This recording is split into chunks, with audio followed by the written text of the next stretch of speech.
ఇది నాకు నిజంగా చెప్పాలని నా వ్యక్తిగత నాకు కష్టంతో కూడింది. నాకు ఇందులో కష్టంతో నాకే సుఖం లేదు. కానీ నిజంగా కడుపు మండిపోయింది. మాట్లాడరు ఏంటని. ఇంత 10 మంది రాజకీయ నాయకులు ఉన్నారు, తలబండిపోయిన వ్యవస్థ ఉంది. ఒక్కడు మాట్లాడరేంటి, భావితరాలకి అన్యాయం జరిగిపోతుంటే ఒక్కడు మాట్లాడరేంటి అని చెప్పి ఆవేదన జనసేన పార్టీని పెట్టించేలా చేసింది. ఈరోజు మనకు వచ్చిన సమస్య మన నాయకుల తాలూకు వ్యక్తిగత వైరం ఈరోజు ప్రజల మధ్యకి తీసుకొచ్చారు. దీనికి జనసేన ఖచ్చితంగా దీన్ని హర్షించట్లేదు. మేము దీన్ని చాలా బాధాకరమైంది. 2014లో వైసీపీ అప్పటి ప్రభుత్వం ఏర్పాటు చేసే వారు అనుకున్నట్టుగా వారు భూములు కొనుక్కున్న దోనకొండలో రాజధాని ఏర్పాటు చేసుకుంటే దానికి మనం ఎవరు ఏం చేయలేము ఈ రోజున. అందుకని అప్పుడు వాళ్ళు ప్రభుత్వం వచ్చిండే ఆ రోజు తీసుకున్న నిర్ణయం దోనకొండలో పెట్టేవాళ్ళేం, అది వాళ్ళ నిర్ణయం. కానీ 2019లో పెట్టింది ఒకవైపు తెలుగుదేశం ఉన్నది. చాలా స్వాతంత్రం వచ్చిన తర్వాత చాలా బలమైన వ్యక్తి ప్రధానమంత్రి నరేంద్ర మోదీ గారు ఉన్నప్పుడు వారి తెలిసి అమరావతి రాజధానికి ఏర్పాటు చేయడం జరిగింది. అలాంటి దానికి దాదాపు వాళ్ళు ఇచ్చింది 1500 కోట్ల రూపాయలు విడుదల చేశారు. దానికి అమరావతికి రాజధాని ఇక్కడి నుంచి తీసేయమంటానికి 1500 కోట్లు ఇవ్వలేదు వాళ్ళు. రాజధాని అమరావతి అని చెప్పి 1500 కోట్ల రూపాయలు ఇచ్చారు. అది ఎవరు మర్చిపోరు. అలాగే నాకు వ్యక్తిగతంగా ఉన్న అనుబంధం ఏమిటి దీనికి, హైదరాబాద్ విడిపోయిన తర్వాత మనకి 1959లో ఆంధ్రప్రదేశ్ మద్రాసు నుంచి విడిపోయిన తర్వాత మనకి కర్నూలు రాజధానిగా వచ్చింది. మళ్ళీ కర్నూలు వదులుకొని ఒకసారి హైదరాబాద్ పోయాం. మళ్ళీ కాదని చెప్పి తరివేస్తే రాజధాని లేని పరిస్థితులు అవి, అవమానంతో కూడిన పరిస్థితులు. అలాంటి సమయంలో ఎకరం రైతులు కూడా, అరెకరం ఉన్న రైతులు కూడా, ఎస్ఐన్ భూములు ఉన్న దళితులు కూడా ఇంతమంది కలిసి దాదాపు 34,000 పైచిలుకు ఎకరాలు ఇంతమంది ఇచ్చారు. 8,000 మంది కల్పించారు. 26,818 మంది రైతులు. ఇది మా రాష్ట్రం కోసం, మా దేశం కోసం, దేశం గర్వపడేలా ఒక అమరావతి రాజధాని కావాలని చెప్పి ఇక్కడ ఇచ్చింది. చాలా మంది కష్టం. ఇది నేను ఒక రైతు సమస్యగా చూడట్లేదు, ఇది ఆంధ్రప్రదేశ్ ప్రజల సమస్య చూస్తున్నాం. ఇది దీంట్లో గత ప్రభుత్వంలో ఏదైనా తప్పులు ఉంటే అవి ఖచ్చితంగా ఈ రోజు 151 మంది ఎమ్మెల్యేలు ఉన్నారు వైసీపీ ప్రభుత్వానికి. తప్పులను సరిదిద్దండి వాళ్ళని. ఒకవేళ వాళ్ళు ఏదైనా తప్పులు చేస్తుంటే వాళ్ళని శిక్షించడం. దానికి ఆంధ్రప్రదేశ్ రాజధాని అమరావతిని తీసేసి ఇంకెక్కడో పెడతామని చెప్పి అవకతవక ప్రకటనలు వీళ్ళు మానాలి ఖచ్చితంగా. పాలకులు గత ప్రభుత్వంలో పాత్ర చేసిన తప్పులకి ప్రజల్ని శిక్షించడం ఇది సరైన పద్ధతిగా. అలాగే బొత్స సత్యనారాయణ ఇప్పుడు మన చూడండి వైసీపీ ప్రభుత్వం ఎలా ఉంటుందంటే అన్ని చెడు ప్రకటనలన్నీ జగన్ గారి చుట్టుపక్కల దగ్గర ఉన్న వ్యక్తులు ఎవరు, ఆయన దగ్గర ఉన్న వ్యక్తులు ఎవరు స్టేట్మెంట్లు. ఎవరో ఒక అనిల్ కుమార్ యాదవ్ అని చెప్పి ఆయన అన్ని అంటే ధ్వంసం అంతానేమో విధ్వంసంతో కూడిన వార్తలన్నీ జగన్ రెడ్డి గారికి సంబంధించిన దగ్గర వ్యక్తులు ఎవరెవరు బయట వాళ్ళు ఇస్తారు. ఆయన కుటుంబీకులు ఎవరెవరు. చెడు వార్తలంతా బయట మన బొత్స గారు ఇవ్వాలి. బొత్స గారికి కూడా నా విన్నపం ఏంటంటే జగన్ రెడ్డి గారి మాయలో మీరు పడకండి.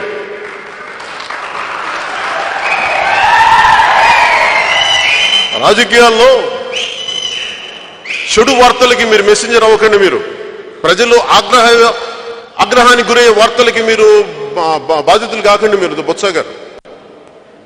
గారికి కూడా నా విన్నపం ఏంటంటే మీరు చేసి అనుభవజ్ఞులు మీరు. నిన్న మీటింగ్ లో కూడా చెప్పాను, పిసిసి ప్రదేశ్ కాంగ్రెస్ కమిటీకి ప్రెసిడెంట్ గా చేసిన వ్యక్తి, పాపం ఉమ్మడి రాష్ట్రానికి ఆఖరి ముఖ్యమంత్రిగా ఉండిపోతే బాగుంటుందని ఆశపడ్డ వ్యక్తి. అంటే ఏమో ఏ రోజు ఎటు తిరుగుతో తెలియదు కదా. ఏమో రేపు పొద్దున ఈ ప్రభుత్వానికి ఆయన ముఖ్యమంత్రి అవ్వచ్చు కదా, మనకేం తెలుసు ఏ రోజులు ఎలా వస్తుంది. అందుకని బొత్స గారి కూడా మీరు ప్రజల అభిమానం సంపాదించాలి. మీకు ఎక్కడో మారుమూల కోరిక ఉంది, మీకు ముఖ్యమంత్రి అవ్వాలని కోరిక, దాన్ని దృష్టిలో పెట్టుకుని జాగ్రత్తగా మాట్లాడండి మీరు కూడా. అలాగే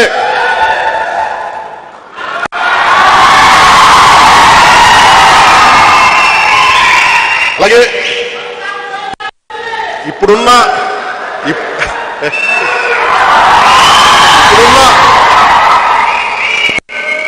వైసీపీ ఎమ్మెల్యేలు కూడా అందరూ చాలా ఆచితూచి మాట్లాడాలి.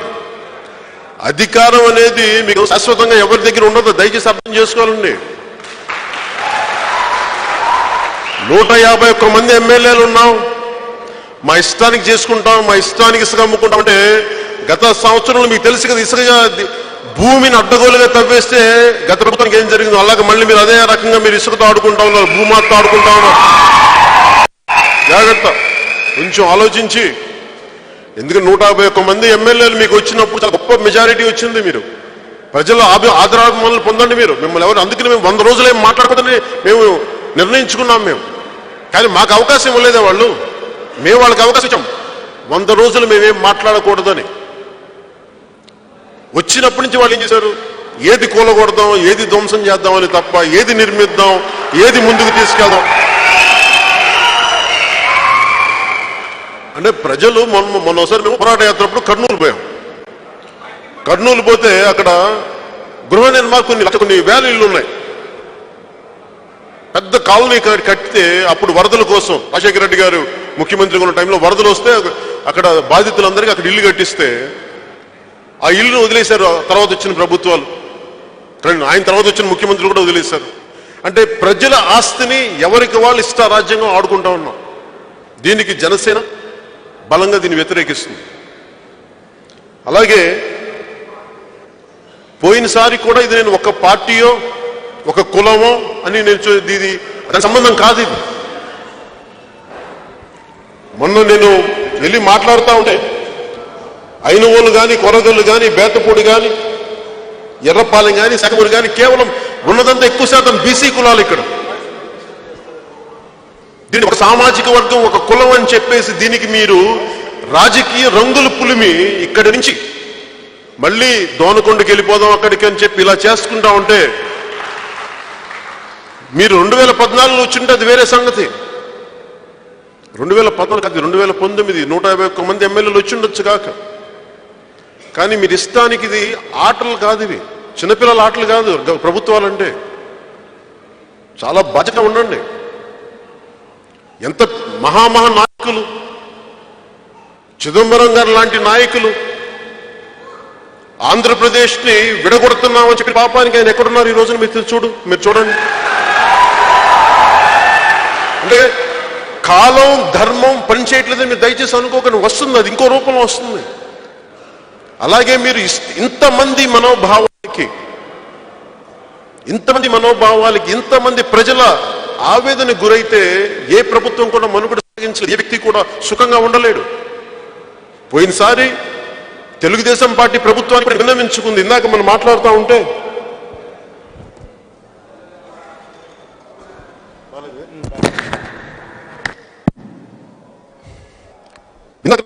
అసైన్ భూములు ఇచ్చిన రైతుల నుంచి వచ్చిన అసైన్ భూములు రైతులు కూలీల తరపున, రైతుల తరపున నాకు వచ్చిన పిటిషన్ని నాకు దీన్ని చూస్తా ఉన్నాం. పోయినసారి తెలుగుదేశం ప్రభుత్వంలో కూడా అసైన్ భూమి రైతులకి సరైన న్యాయ పరిహారం రావట్లేదంటే వారికి అండగా ఉన్నాం. ఆ రోజున చాలా గ్రామాలు వైసీపీ గ్రామాలు, అవి తెలుగుదేశం గ్రామాలు కూడా కాదు అవి.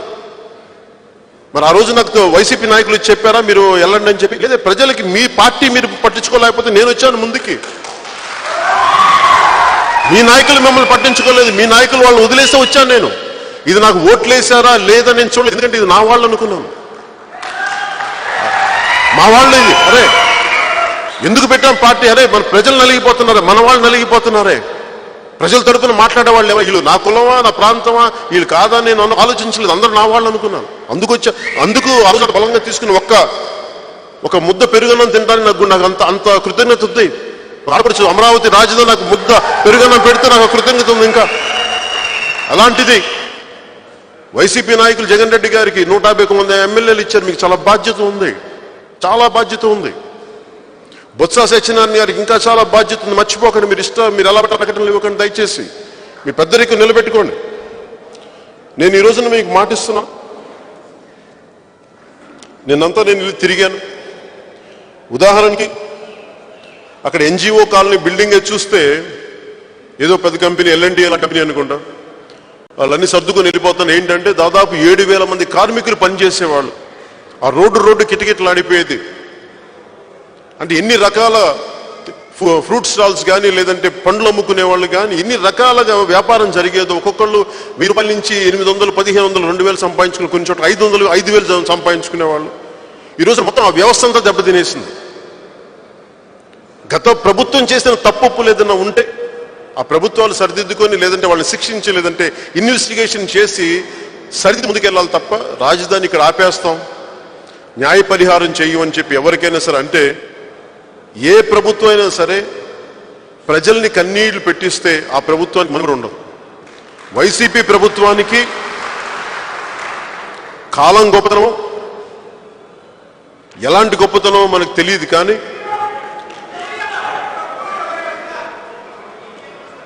ఈవీఎం గొప్పతనం నాకు తెలియదు. అలాగా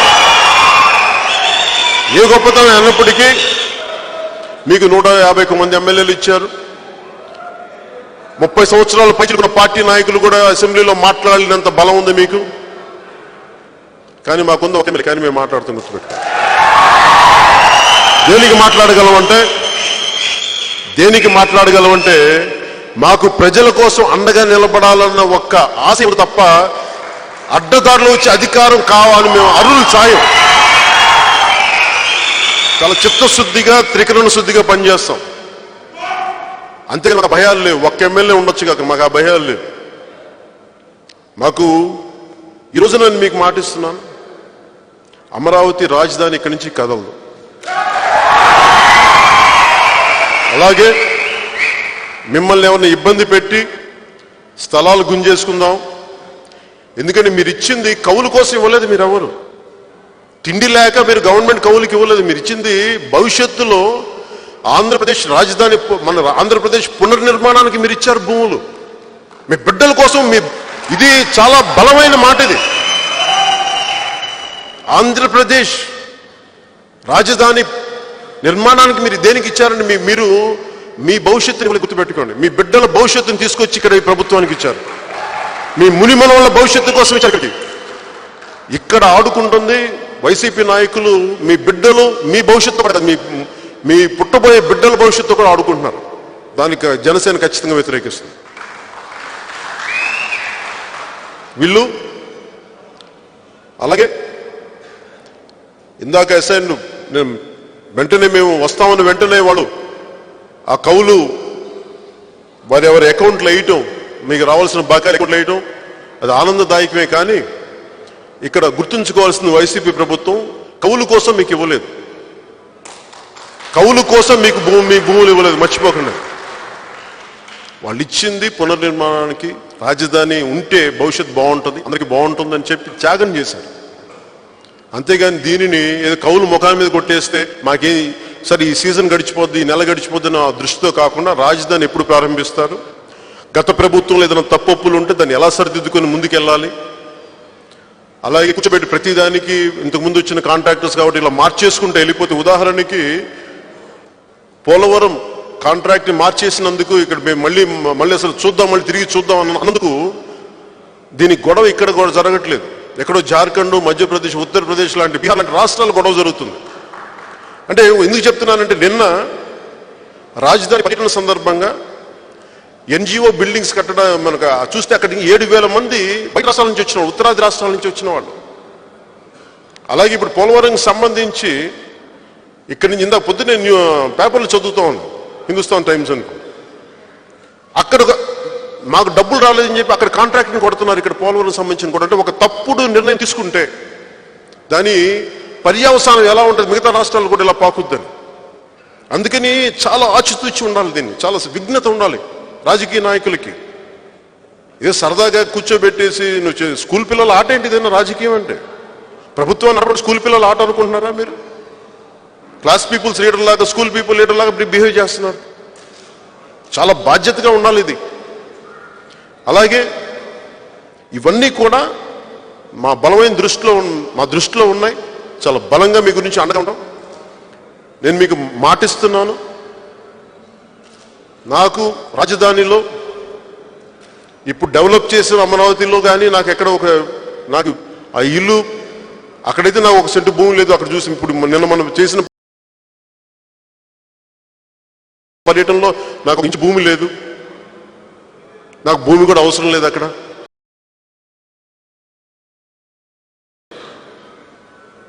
కానీ మీకు అన్యాయం జరుగుతుంటే మటుకు నేను మొత్తం సర్వం ఒడ్డి మీకు అండగా ఉంటాను. అంతవరకు నేను తెలియజేసుకుంటాను. అలాగే గత ప్రభుత్వంలో కూడా మేము కోరుకుంది ఏంటంటే ప్రజల కన్నీళ్ల మీద మీరు రాజధాని కట్టకండి. అసైన్డ్ భూములు దళిత రైతులకు సంబంధించి వీళ్ళందరి గురించి కూడా మీరు దాదాపు ఒకటే చోట ఉండి గట్టు అటు ఇటు చిన్న ఒక తేడా ఉంటే దాంట్లో ఎంత సాధ్యమైనంత మేరకు సమన్యాయం చేయమని నేను కోరాను ఆ రోజున. అప్పటి ప్రభుత్వాన్ని అప్పుడు ముఖ్యమంత్రి గారు కొన్నిసార్లు విన్న పరిస్థితులు ఉన్నాయి, కొన్నిసార్లు దాన్ని వినకూడని పరిస్థితులు. ఏదైతే నేను కింద పడ్డాం వాళ్ళకి మరి కనువిప్పు జరిగిందో ఏంటో తెలియదు, కానీ సాధ్యమైనంత వాళ్ళు చేయగలిగింది వాళ్ళు చేయగలిగారు. అలాగే పర్యావరణాన్ని పరిరక్షించుకుంటే వెళ్ళమని చెప్పి గ్రీన్ క్యాపిటల్గా ఉండాలని కోరుకున్నాం. ఇవన్నీ దృష్టిలో పెట్టుకొని మేము ముందుకు తీసుకెళ్ళము, జాగ్రత్తగా ఉండాలి క్యాపిటల్ కోరుకున్నాం. ఈ రోజున క్యాపిటల్ ఇక్కడి నుంచి కదిలిస్తానంటే మీరు నష్టపోకుండా మీరు చెప్పండి మీకు ఎలా అండగా నిలబడాలో, మీకు అనుగుణంగా మేము నడుచుకుంటాం జనసేన. మీరు చెప్పండి. నేను కోరుకునేది కూడా మీరు భయపడకండి. ఈ పోరాటంలో ఇది మీది ఒంటరి పోరాటం కాదు, ఇది మన రాష్ట్రం విడిపోయిన తర్వాత మనందరి ఆత్మగౌరవ పోరాటం. అది అమరావతి అనేది మన ఆత్మగౌరవం. ఇది మిమ్మల్ని ఇబ్బంది పెట్టే పరిస్థితులు ఎవరు చేసినా కానీ, ఏ ప్రభుత్వం చేసినా కానీ మీకు మేము అండగా ఉంటాం. ఇందులో నాకు స్వార్థం లేవు. నేను ఈ రోజున ఎలక్షన్లో ఇప్పుడప్పుడే ఏం లేవు, మధ్యలో మోడీ గారు అనుకుంటే తప్ప.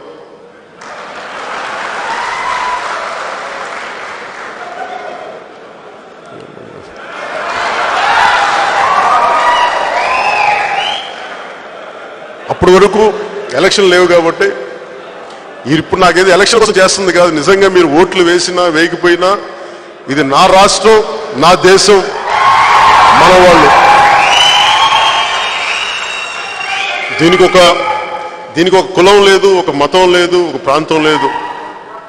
నేను పోయినసారి కూడా కోరుకుంది ఏంటంటే ఇది అన్ని జిల్లాల వాళ్ళు ఇది మాది అనిపించుకునే రాజధానిలాగా అవ్వాలని కోరుకుంటున్నాం. అలాంటి ప్రయత్నాలు వైసీపీ ప్రభుత్వం చేయాలి. అంతేగాని కూర్చోబెట్టి అసలు రాజధానికి లేకుండా చేసేస్తాం, ఈ అవకతవక ప్రకటనలు మటుకు చాలా కన్ఫ్యూజన్ ఇస్తాయి. ఇక్కడ అమరావతి రైతులు ఇచ్చింది ఆంధ్రప్రదేశ్ ప్రభుత్వానికి ఇచ్చారు. ఇప్పుడు నడుపుతున్న ఆంధ్రప్రదేశ్ ప్రభుత్వం ఉన్న పాలకులు దానికి బాధ్యత వహించాలి. మీరు ఇక్కడి నుంచి ఇష్టానికి నేను మా ఊళ్ళో మేము పులివెందులో క్యాపిటల్ పెట్టుకుంటాం, విజయనగరంలో క్యాపిటల్ పెట్టుకుంటాం, ఇవన్నీ కోరు. ఒకవేళ మోదీ గారు ఇచ్చిండుంటే మీరు పులివెందులుగా ఇచ్చేవాళ్ళేమో క్యాపిటల్ అక్కడ పెట్టుకుంటారంటే ఒక 2014 మీరు గెలిచి ఉంటుంది, వేరే సంగతి. ఆ సమయంలో మీరు గెలవలేదు కాబట్టి ఆ తర్వాత తీసుకున్న ప్రభుత్వం ఆయన వచ్చి శంకుస్థాపన చేసింది. బొత్స గారు మీకు ఒకటే చెప్తున్నాను నేను జనసేన వేదిక నుంచి, మీరు అమరావతి రాజధానిని ఇక్కడ కాదంటున్నారంటే మోదీ గారిని మీరు వ్యతిరేకిస్తున్నట్టు గుర్తుపెట్టుకోండి. అమిత్ షా గారిని వ్యతిరేకిస్తున్నట్టే చూసుకోండి. ఫోక్స్ వ్యాగన్ ఏదో వ్యాన్ కేసు అది కూడా వస్తా ఉంది. అందుకని అన్ని దృష్టిలో పెట్టుకొని ఒక పద్ధతిగా ఒక క్రమ పద్ధతిలో మాట్లాడదాం. చిన్నపాటి గొడవలు ఉంటాయి. ఒక ఇల్లు కట్టేటప్పుడు ఇల్లు కట్టి చూడు, పెళ్లి చేసి చూడు, అలాగే ఒక రాజధాని కట్టి చూడు. ఫస్ట్ టైం మన జనరేషన్ చూస్తా ఉన్నాం. కష్ట నష్టాలు ఉంటాయి, దీంట్లో తప్పులు ఉంటాయి, సరిదిద్దుకుంటా ముందుకెళ్దాం తప్ప అంతేగాని ఇక్కడి రాజధాని మార్చేస్తాం అనుకుంటే కూడా నిజంగా పరిస్థితులు చేయి దాటిపోయి ఇక్కడ నాకు రిప్రజెంటేషన్ ఇచ్చిన అసైన్ భూమి రైతులకి న్యాయం జరగకుండా, రైతులందరికీ న్యాయం జరగకుండా ఇలాగే వైసీపీ ప్రభుత్వం ముందుకెళ్తే మనందరం ముందు స్థానికంగా పోరాటం చేద్దాం, తెలియజేద్దాం, సమిష్టిగా పోరాటం చేద్దాం.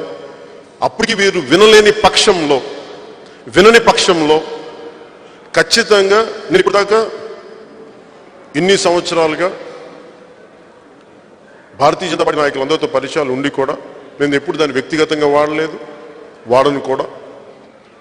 వారి ఇంటర్వ్యూస్కి వాళ్ళ అపాయింట్మెంట్స్ నేను కోరలేదు. కానీ మన రాజధాని, మన రాష్ట్రానికి నిజంగా దెబ్బతలుగుతుంటే మటుకు ఖచ్చితంగా మన రైతులందరి తరఫున నేను ప్రధానమంత్రి గారిని, అమిత్ షా గారిని వారి దృష్టికి ఖచ్చితంగా తీశాను. కాకపోతే అది ఇక్కడ ఫెయిల్ అయిపోతే బొత్సగా మన మాట వినకుండా ఇలాగనే మార్చేస్తాను అంటా ఉంటే, అసలు జగన్ రెడ్డి గారు దీని గురించి అసలు పట్టించుకోకుండా 151 మంది ఎమ్మెల్యేలు నా ఇష్టానికి నేను నడుచుకుంటాను ఇదే ధోరణిలో ఉంటే ఖచ్చితంగా అప్పుడు మనం ముందుకు తీసుకెళ్దాం. ఈ లోపు ఓపిక పట్టండి. దయచేసి మీరు భయపడి స్థలాలు మటుకు అమ్మకండి, ఎకరాల మటుకు అమ్మకండి, ఉన్న ప్లాట్లు అమ్మకండి, ఉంచుకోండి. ఇది భవిష్యత్తు. అలాగే అసైన్ భూముల్లో ఉన్న దళిత రైతులందరికీ వారందరి తరపున ప్రభుత్వానికి విన్నవించుకుంటా ఉన్నాను. మీరు కౌలుకి రైతులందరికీ ఇచ్చి మళ్ళీ దళిత రైతులు మళ్ళీ మీరు వేరు చేయడం, దళిత కూలీలకు మీరు ఇస్తానన్న వారి అకౌంట్ లేకపోవటం మళ్ళీ మీరు వివక్ష చూపిస్తా ఉన్నారు. అలాంటి వివక్ష గురి కాకుండా దళిత రైతులందరి అకౌంట్లో, అసైన్ భూములు ఇచ్చిన రైతులందరి అకౌంట్లో కూడా మీరు దయచేసి డబ్బులు వేయాల్సిందిగా, వారి అకౌంట్లో డబ్బులు వేయాల్సిన మనస్ఫూర్తిగా నేను వారందరి తరపున నేను కోరుకుంటున్నాను. అలాగే భవిష్యత్తులో చాలా మందికి ఇంకా ఇంకొంచెం రావాల్సినవి ఉన్నాయి. 1450 గజాలు ఉండాలి, ఇవన్నీ ఉన్నాయి. ఇవన్నీ ఒకరు కూర్చొని తీసుకునే నిర్ణయాలు కాదు, సమిష్టిగా అందరం కూర్చొని ఒక నిర్ణయం తీసుకుని అందరికీ న్యాయం జరిగేలా జనసేన నుంచి నా వంతు కృషి నేను చేస్తాను. మీకు జనసేన అంతా మీకు అండగా ఉంటుంది, మీకు అందుబాటులో ఉంటాం. మీరు చెప్పిన 2-3 రోజులు 48 గంటల లోపు మేము ఇక్కడికి వచ్చాం. మేము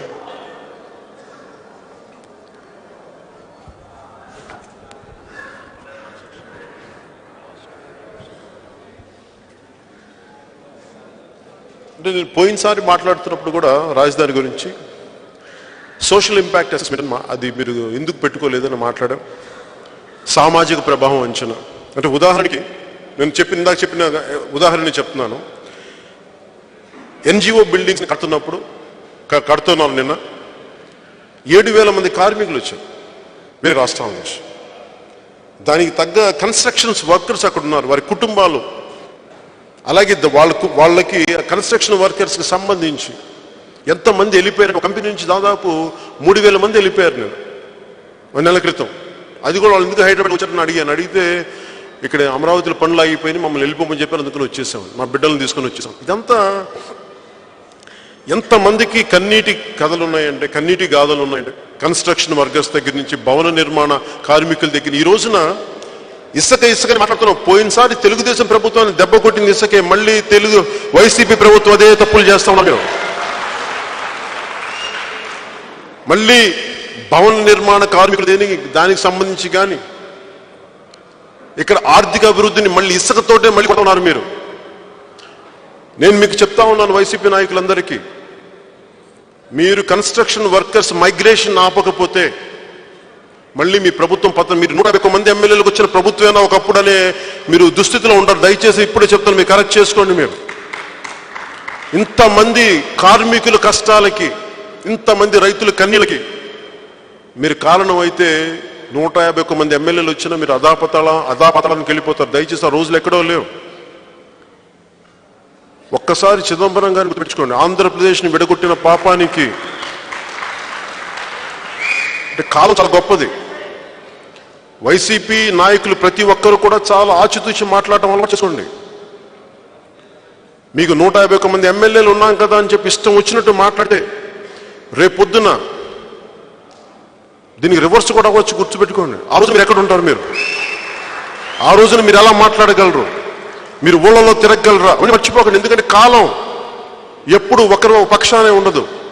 ఋతువులు వస్తూ ఉంటాయి, కాలాలు మారుతూ ఉంటాయి, అధికారాలు మారుతూ ఉంటాయి. అందుకని అధికారం ఎప్పుడు ప్రపంచం ఉండదు. దయచేసి దీన్ని దృష్టిలో పెట్టుకుని చాలా విఘ్నత వ్యవహరించండి అందరూ. అందుకని వైసీపీ ప్రభుత్వానికి కొంచెం మెచ్యూరిటీతో కూడిన విధానాలతోటి నిష్పక్షపాతంగా చంద్రబాబు గారి మీద కోపంతో ఇక్కడ అమరావతిని మార్చేస్తాం, లేదంటే మీకు ఒక కులం మీద కోపం ఉంటే దాన్ని ప్రజలందరి మీద చూపించాలి. అంటే కులంలో పుట్టడం పాపమా? అందుకని దయచేసి దీన్ని చాలా విఘ్నతో మాట్లాడండి, అందరూ చాలా ఆచితూచి మాట్లాడండి. అందుకని ఇక్కడున్న అమరావతి రైతులందరికీ, పెద్దలందరికీ చాలా గౌరవంతో మీ సమస్యలు నాకు చెప్పుకున్నారు. నేను మీకు అండగా ఉంటాను. నేను మీకు అండగా ఉండే మీరు ఓట్లేస్తారో లేదో నాకు తెలియదు. నాకు నిజంగా నేను దానికోసం నేను ఈ మీటింగ్ పెట్టలేదు. నాకు కుదిరినంత మీ కన్నీళ్లు తుడవడానికి వచ్చాను, మీ గుండెల్లో వేద పంచుకోవడానికి వచ్చాను. కానీ ఒక గొప్ప పాత్ర మీడియాకి ఇవ్వాలి. మీడియా ప్రముఖులకి, మీడియా మిత్రులందరికీ అమరావతి రాజధాని అవకతవకలు గతంలో న్యాయం జరగట్లేదు, పరిహారం జరగట్లేదు దృష్టికి తీసుకొచ్చింది మీ చాలా మంది మీడియా ప్రతినిధులు. అలాగే ఈసారి కూడా అవకతవకలు ఎలా సరిచేశారో మీరందరూ వార్తల్లోకి తీసుకురావడం వల్ల నాలాంటి వాళ్ళు ఒక సమూహం చాలా మంది వచ్చి ఎంతో కొంత అండగా నిలబడగలిగాం. అలాగే రేపు పొద్దున్న వైసీపీ అవకతవకలను కూడా మీరు ప్రజల పక్షాన్ని నిలబడి మీరు బయటికి తీసుకొస్తే మీరు ఇంకొకసారి రాష్ట్రానికి మేలు చేసిన వాళ్ళు అవుతారని చెప్పి ముఖ్యంగా మీడియా వారందరికీ నేను మనస్ఫూర్తిగా ప్రతి ఒక్కరికి పేరు పేరున నా ధన్యవాదాలు తెలుపుకుంటా ఉన్నాను. అలాగే అధికార యంత్రాంగానికి కూడా అధికారం ఎప్పుడు ఒకరి చేతిలో ఉండదు. మోదీ గారు అనుకుంటే ఎన్నికలు ఎప్పుడైనా రావచ్చు, అప్పుడు వైసీపీ ప్రభుత్వం రాకపో. అందుకని అధికారులు కూడా వాళ్ళు ఏదైనా తప్పులతో కూడిన జీవోలు జారీ చేస్తే మీరు ఆలోచించి తీసుకుని, ఎందుకంటే బాధ్యత మీరే వహించాల్సి వస్తుంది. అనిల్ కుమార్